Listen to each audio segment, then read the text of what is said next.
Welcome, everybody. Welcome to this edition of Crashes and Taxes. I am your host, Rebecca Walser. Super excited to be with you all. I have a little bit of a cold from traveling out west, and it's the pollen out there. I don't know what it is. They have trees. Someone explained it to me, the male and female trees and the pollen and all this. And whatever it is, it's winter cold again. So if I'm sniffly or whatever with my allergies, please forgive me. And I might take some drinks of water or whatever I have, but just know that I understand, and it's frustrating. This is going to be a different kind of podcast. This one, and it's going to be a 2-part podcast, and I'm going to be giving you guys fair warning in advance. This podcast was started with me intending always to give you guys as much legal, economic, mathematical, financial analysis in all the different spheres of influence that I'm a part of, and that is multifaceted: economic, financial, and all of the things I just mentioned. What has happened is, in my going down the holes to understand this time period in humanity and human history, because make no mistake and mark my words, we are on the precipice of the largest global events in human history, with the exception, of course, always of the birth, death, and resurrection of Jesus Christ. There's nothing on earth that can be bigger than that, in my personal opinion, as I am a Christian. So other than your personal religious beliefs and what happened surrounding those events in human history, at this time period, we literally are at the precipice of the largest global economic events. These events are going to happen. It is not possible to stop at this point. The only question is of time frame and severity. So, this podcast has always been intended to be multidisciplinary. And don't write my office, write my company, which my podcast is separate from my company anyways. I'm not offering wealth management services, legal services through my podcast. This is me giving you guys my analysis and opinion of global events that are surrounding the economy, the markets, the financial world. That's my job. When I'm doing that job and that job leads me down uncomfortable areas that aren't normally in my purview of my work, it puts me in a position of having to answer a question. What do I want to do with this information? And how can I help people with this information? So I tell you all that to tell you guys that this podcast is the beginning of a 2-part podcast. This one is going to be not controversial. Part 1 is not controversial. Part 2 is going to be the most controversial podcast I think I could ever do and ever will do. It is going to be introducing some concepts that are almost incomprehensible. It's incomprehensible. And it is offensive and it's upsetting. And I tell you all this now to tell you not to participate in next week's podcast if you aren't prepared for something that is unbelievable and upsetting and really not comprehensible. It will likely be a message that will be subjected to some level of and form of some kind of outside control. And my group is aware of that. And so what we are doing is we are setting up 2 alternative sources of getting this information to you guys. And we will be announcing those ways. Either we'll come back on here and announce the ways to get the information, or it will be on this regular platform. But we are expecting potentially some messaging control as we do next week's podcast. So let's get started with what is going on and what has happened that I'm compelled. So just a side note, I just want to give you some quick financial information. The CPI data is changing again. The formulary for the CPI calculation is changing again. They're changing it instead of it being a 2-year index calculation. In other words, instead of comparing prices for the last 2 years to the present day, they are changing it to the indexes. Obviously, our year-over-year numbers always compared one number to the previous number, but the index to set the previous number was based off of 2 years of data. So what they're doing clearly is they are manipulating here, Bureau of Labor Statistics, BLS, to make the number look better, because obviously if you compare 2020 to 2022, that is a big gap, as if more of a gap than if you compare 2021, which had inflation of 5.9%. If you're looking at 2021, I'm just looking at the Social Security COLA adjustments, just to give you guys a baseline of how the CPI was used to increase Social Security. So we had a 5.9% adjustment in 2021. And then we had an additional 8.7 adjustment from 2022 that will be affecting payments in 2023. So what you can see is if we are comparing an 8.7% COLA adjustment to a 2020 number that was already adjusted 5.9% to 2021, and then additionally 8.7 on top of that, that is going to create double-digit inflation. And so this number is being modified to reset the indexes to only a 1-year comparison. That will make the numbers look better. And so again, be aware that as we've been talking about this year, there is some data manipulation happening in the consumer deliverables. And now let's get started with today's topic.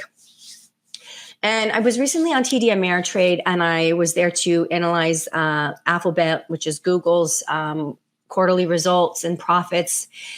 And as part of doing and working in that space, I encountered, analytically some information about what is actually the biggest threat for Google right now.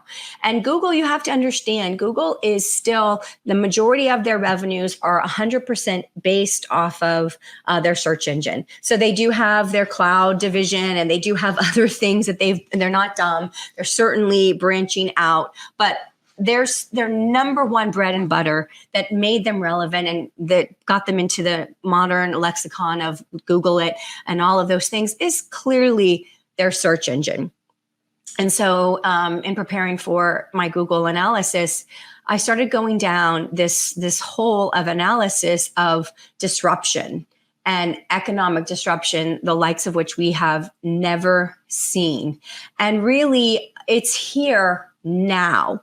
So you guys have heard the stories all about the automation that's happening in the financial services, the fast food industry, where you've got a bunch of several different big, large McDonald's, Jack in the Box, where they're just completely installing robots to cook fries, to cook burgers. There's no human interaction. There's no cashier. You order from a touch screen. There's absolutely very small amount of human interaction running that whole organization. And of course, the whole job is to get to 100% non-human running. And then, maybe you have one supervisor or something, but that will even eventually go away. And so the thing is that most Americans have believed that this would be a disruption that would happen to the blue collar world. And that if you're white collar, if you're educated, if you have some kind of specialized expertise, that will never be replaceable and that you're going to be safe.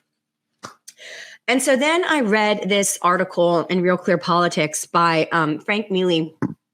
And if I'm mispronouncing his last name, I apologize. I don't follow him, so it's not something I would know how to pronounce correctly if it's not pronounced as Mealy. And he wrote this article, The Brave New World of Artificial Intelligence. And he is talking specifically about OpenAI, which was founded by some tech geeks, including Elon Musk, subsequently bought by Microsoft. And so Bill Gates continues his infamous non-development of technology and instead buying and patenting technology. So OpenAI, now Microsoft situation.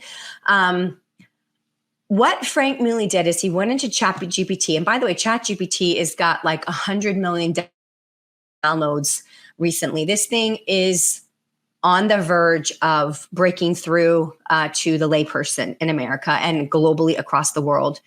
And what Frank Mealy did was he downloaded this ChatGPT and then he asked it, he said, write an article in the style of Frank Mealy about the danger of artificial intelligence taking over human jobs.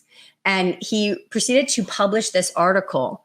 And in this article, he talks amazingly, and certainly look this article up for yourself and read it for yourself. It's worth the read. But he talks specifically about the fact that this is so technical. He expected that the ChatGPT results to come back that they didn't know who Frank Mealy is. And it did not do that. In fact, it wrote 3 paragraphs, which he included in his article and stated these 3 paragraphs are from ChatGPT. So when we think in terms of the robotization of human jobs as the 4th industrial revolution, which is what the 4th industrial revolution is, it's artificial intelligence that is so sophisticated that it can not only eliminate repetitive human labor jobs like blue collar, but it is so sophisticated, it can replace the human brain in producing content and expertise. And therefore, this is not simply relegated to blue collar jobs. This is relegated to all human jobs. And the technology that is going to disrupt my job as a lawyer, as a financial analyst, as someone who, I won't call myself an economist, but basically economics is my passion, math is my love. As someone like that, my human brain can and will be replaced by ChatGPT or its iterations that come down and get morphed into technologically useful solutions of how to deliver jobs. If you think about a lawyer, right? And if you think about how could a lawyer ever be replaced, because a lawyer requires knowledge of the law and all of the case law. Well, ChatGPT is going to have, OpenAI is going to have complete ability to consume and analyze all the cases. In fact, as a lawyer, we rely on computer software. We used to have to go to law libraries and we used to have to research manually in the old school way of finding cases related to our legal issue that basically we had to look up in legal indexes and then go and find the cases and published books of cases. All of that has been systematized and computerized for, I don't know, now probably at least, oh my gosh, I don't know how many years, but at least 15 plus years. I mean, let's see, I think we were actually, it's been a long time. So that's all been cataloged and digitized and it's all there. What that means is that an AI bot can read all of the case law and categorize all of the arguments. And that's the segmentation that we're talking about here, is cataloging everything that's ever happened and then analyzing it for the bullet points of, okay, if this happens legally, then this is the result based off of this appellate level court at the state level or the federal level or whatever. All of that is public record and can be basically digitized and then analyzed and broken down into, if this is the scenario, then this. And by the way, computers are just logic. It's pure logic. If you ever took logic in high school or any kind of college level class, computer programming is mathematical. I guess that's why I also understand it. It is 100% mathematical based on logic. If this and this, then this. If this or this, then this. If this happens, then these are the possible results. And then you have to go to each one and say, then it's this, if this. It's very logic based. So what I think in my head is all of my experience with case law and knowledge of cases and tax law changes and implementations and PLLs, which are private letter rulings, and revenue procedures, and all of these things that we know in law, right? It's all been digitized and analyzed. And why can't we ask ChatGPT to write a legal brief that states this point and cites to these cases and bring up the cases, and you ChatGPT summarize the case of what happened? And why can't it take over and argue? It can, it will, it is happening. And this brings up a new concept of, where does that leave humans? If everything that we have ever done, which is go to school to learn either something that we can use our brains to deliver for the rest of life, or we've become some kind of tradesman and have a craft, whether it's, HVAC or electrician or mechanic, whatever it is, we either have become a trade-based person or a thinking, just white collar type of person. And all of that is absolutely able to be completely disrupted by this new frontier of artificial intelligence, brought together and just really succinctly placed by Frank Mealy, stating that we are looking at the complete supplantation of human capital, of the use of our brains to create GDP. And a lot of people think that this will take years and years and years, and they are just wrong. If we have 100 million downloads of ChatGPT happening, you have to understand this is the early phase here. It's been in beta testing. It's been it's been in different circles, but it has been brought forward. And now you have all of these humans that are downloading this app, that are asking to send text messages, write emails. The examples that I can give you and I'll give you one for Google and the disruption that's going to create. So in one of the analyses that I looked at, Google versus ChatGPT, OpenAI, they went into the Google search engine and they asked a very specific calculus level mathematical question, very specific, high degree of difficulty mathematical equation. The search results from Google were nothing, because Google had never programmed into their algorithm that exact problem, because, Google is an index basically. And if you don't have that data in your index, then it's not going to get returned. And of course, Google had never had never previously, calculated this math equation. So it didn't have an answer. On the other hand, the exact same problem was put into ChatGPT, and ChatGPT not only came up with an answer, but displayed that answer in 4 separate paragraphs, writing out in English the exact way that that setup of the problem, that component of the problem was being calculated, with a chart to show. So this is the difference between a search engine looking at predetermined indexed categories and returning a result versus an actual functioning, intelligent system that has the ability to compute a specific equation immediately at that moment, based on all the knowledge it has of calculus in its repertoire, which is, it would be its global database.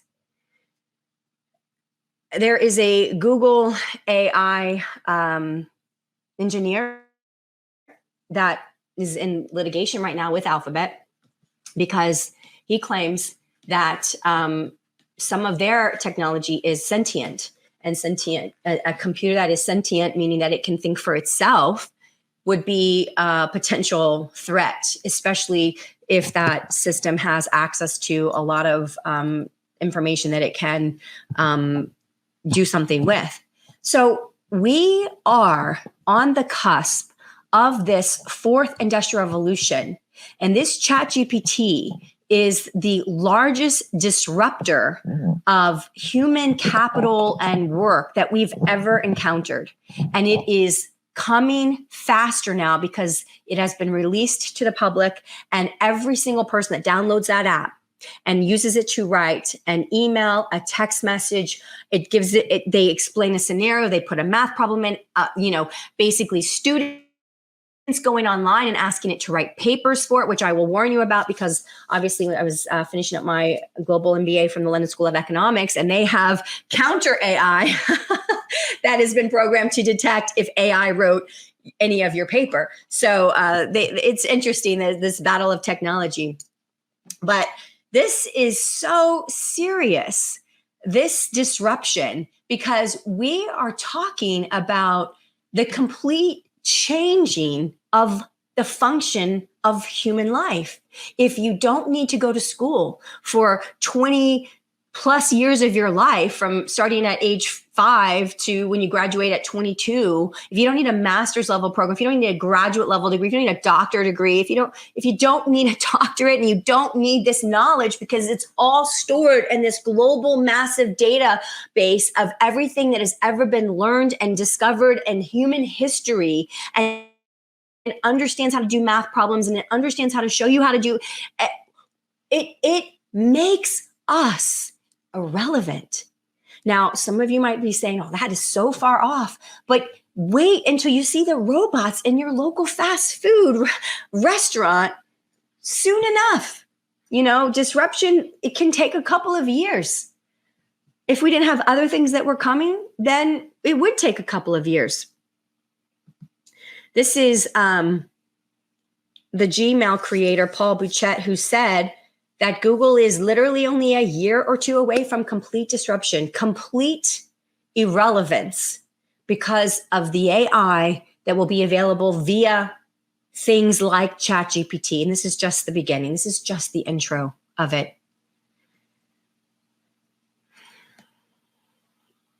So that brings us to a really big economic problem. And don't think, here's a Business Insider from this past week or so ago, Feb 7th, Business Insider, 4 white-collar jobs most at risk of getting replaced by AI like ChatGPT. So this is now coming out into the common parlance, you guys. This is a disruptor, and this is where we are. Now, when we look at what has been said about this in the world, we look to Yuval Noah Harari, and I've mentioned him before on this podcast. He is with the World Economic Forum, and he has written books that have sold over 20 million copies worldwide. He's very well published in the world of economics and the trajectory of humanity. And so I'm going to share with you something that he said about this exact issue. And so let's hear what he said. In the Industrial Revolution of the 19th century, what humanity basically learned to produce was all kinds of stuff like textiles and shoes and weapons and vehicles. And this was enough for very few countries that underwent the revolution fast enough to subjugate everybody else. What we're talking about now is like a second industrial revolution, but the product this time will not be textiles or machines or vehicles or even weapons. The product this time will be humans themselves. We're basically learning to produce bodies and minds. Bodies and minds are going to be, I think, the two main products of the next wave of all these changes. And if there is a gap between those that know to produce bodies and minds and those that do not, then this is far greater than anything we saw before in history. And this time, if you're not part of the revolution fast enough, then you probably become extinct. Once you know how to produce bodies and brains and minds, so cheap labor in Africa or South Asia or wherever, it simply counts for nothing. Again, I think that the biggest question maybe in economics and politics of the coming decades will be what to do with all these useless people. I don't think we have an economic model for that.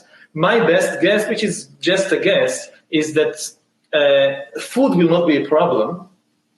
With that kind of technology, you will be able to produce food to feed everybody. The problem is more boredom and what to do with them, and how will they find some sense of meaning in life when they are basically meaningless, worthless. My best guess at present is a combination of drugs and computer games.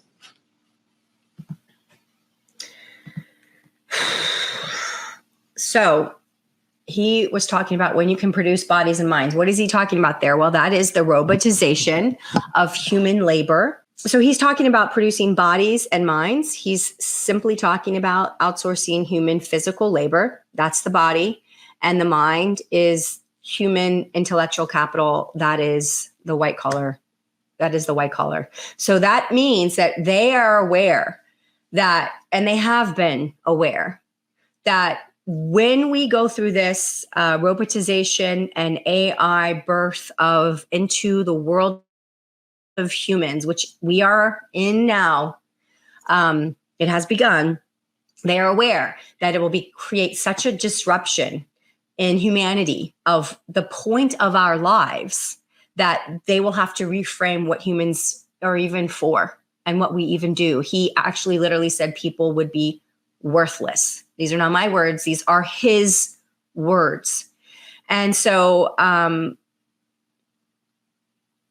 what we have to understand is that this information, while you and I are just probably as lay people learning of this migration and how that it will have an impact on the human world for the rest of all time, there have been groups that have had foreknowledge regarding these things and that have taken action with that foreknowledge to set up kind of the world that they envision will likely be the future. And that is what we're going to cover on part 2 of this podcast. What has brought us to this point that we are at? What has happened behind the scenes of the world to get us prepared for this specific catalyst moment in time? When I say catalyst moment in time, what I'm talking about is the diminishing utility of being human in the wake of such sophisticated AI. And, for those of you that believe, and it's so sad because I am older now, I'm a Gen Xer, but I obviously have millennials and Gen Zs working for me, and they don't even know necessarily what the movie Terminator even is, because I think it came out in the 80s. I mean, I was way too young to see it when it first came out. I think it came out in the 80s, but it could be in the 90s. I don't know. The point is, whenever it came out, my millennials and my Gen Zers, most of them don't even know what Terminator is, Rise of the Machines. Like, to them, they're just like, what? But as I understand it from some technical papers, and again, you guys, I'm just going to give myself grace, and you give me grace too. You give me the grace to not be an expert in these areas that I'm going to be discussing with you, because I'm not. Okay, I am an I want to be in math and data and finance and economics. This is the realm that I'm comfortable in. But this realm, because of the change that the world is going through, this realm has literally been impacted and branched out to all other realms of discipline in the world, which means I'm going to have to discuss some things that are not in my wheelhouse, and you're going to have to give me some grace for that. But I was reading some technical analysis about metals and liquefied metals and metals that have the ability to liquefy, disassemble, transverse through, and reassemble on the other side, almost like a Terminator Rise of the Machine type of thing. The technology that the militaries of the world have, the advanced nature of AI that exists has been so obfuscated from the general public knowledge. And we are about to go through a 6-month period of finding out a lot of this information that has not been made public. And we are talking about the total disruption of humanity and human life as we know it. And there are people that were aware that this is what technology would morph into. And those people made some plans on how to deal with this. And that is what we will cover next week. So again, you guys, it's going to be a really interesting year. And I think if you are not prepared for the world changes that are imminent coming now, and they're all connected, you have to understand that it's all, there's a reason that we're getting to this level of open AI. And I don't mean the company, I mean literally the fact that it's open and available to us to use in our daily lives. The fact that we can see the robotization of human capital jobs being implemented now in front of our eyes.